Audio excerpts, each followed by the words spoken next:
In the opulent grand hall, where sparkling chandeliers bathed the polished marble floors in a warm golden hue, wealth and prestige held court. Attendees, clad in lavish tuxedos and dresses worth more than a small house, mingled effortlessly, their laughter blending with the delicate clink of fine crystal champagne glasses. I lingered near the entrance, adjusting the sleeves of my modest yet impeccably tailored suit, simple, but carrying an air of quiet dignity. Across the vast room, my wife's laughter echoed, bright and melodic, as she stood surrounded by her circle of affluent companions. I approached, hoping to join her, but as I reached for a seat, her face twisted into a mask of scorn. "Don't even think about sitting here," she hissed, her words dripping with malice. "You're nothing but a cleaner. This table is for people of stature." Her friends smothered their giggles, their eyes gleaming with cruel amusement. My chest tightened, but I swallowed my response, staring at the woman I'd sworn to cherish, now discarding me like trash. She turned away, whispering to her companions as if I didn't exist. Each word stung, and every glance from the crowd felt like a beam illuminating my humiliation, as if I were a stranger in my own world. Then, a low, sleek hum from outside cut through the party's buzz. A glossy black limousine glided to a halt, its surface reflecting the hall's grandeur. The door opened, revealing a billionaire whose face was instantly recognizable from magazines and screens. The room fell silent, all eyes on him as he surveyed the crowd, his gaze locking onto me. With a wide, heartfelt smile, he called out, "My son!" His voice rang with pride, stunning the room. "It's been far too long." My wife's face paled, her eyes widening in disbelief. The billionaire's arrival sent a ripple of shock through the hall.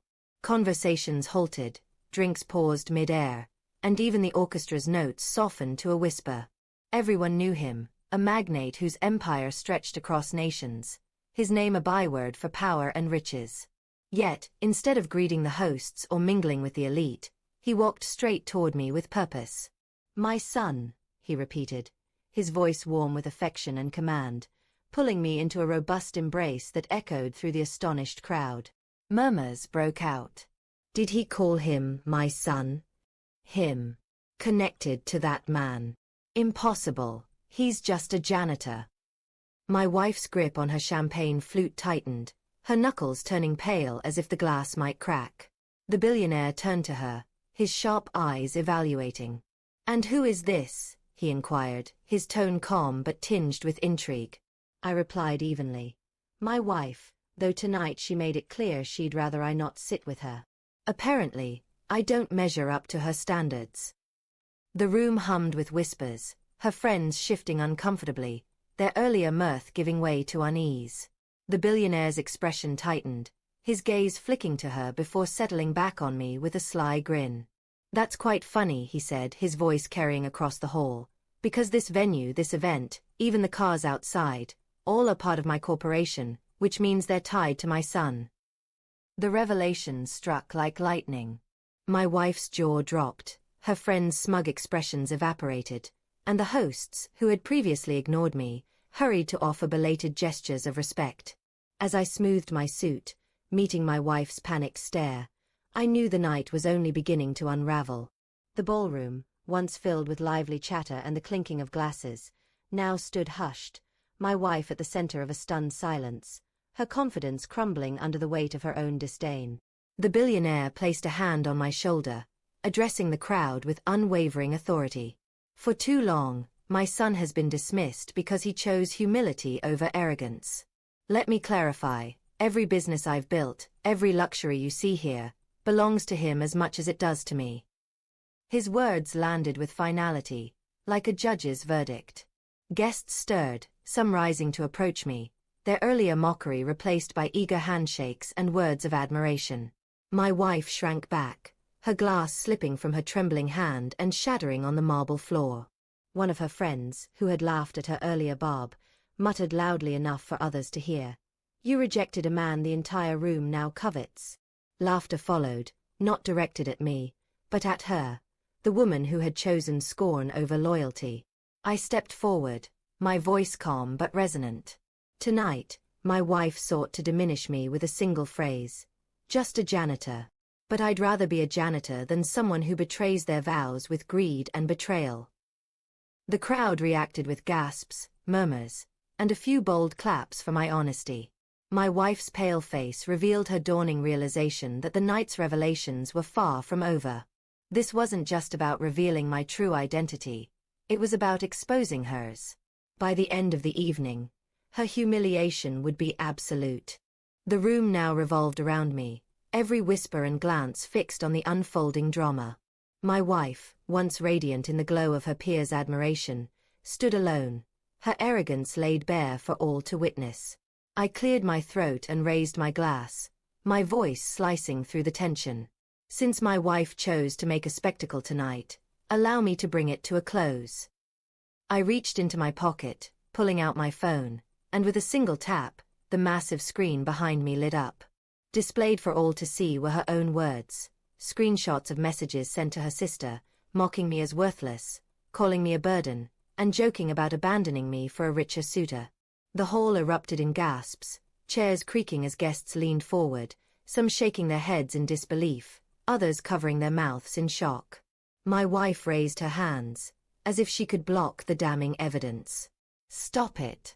Turn it off, please," she begged, but her words were already seared into the minds of those present. The billionaire beside me let out a sharp, cold laugh, his voice cutting through the silence. "You thought my son wasn't enough? He's the only reason you were even here. Without him, you'd still be scraping by." The truth hit harder than any blow. Her friends, once eager to join her mockery, stepped back, as if her betrayal might stain them. The hosts, desperate to avoid further scandal, offered me quiet apologies, pledging their loyalty.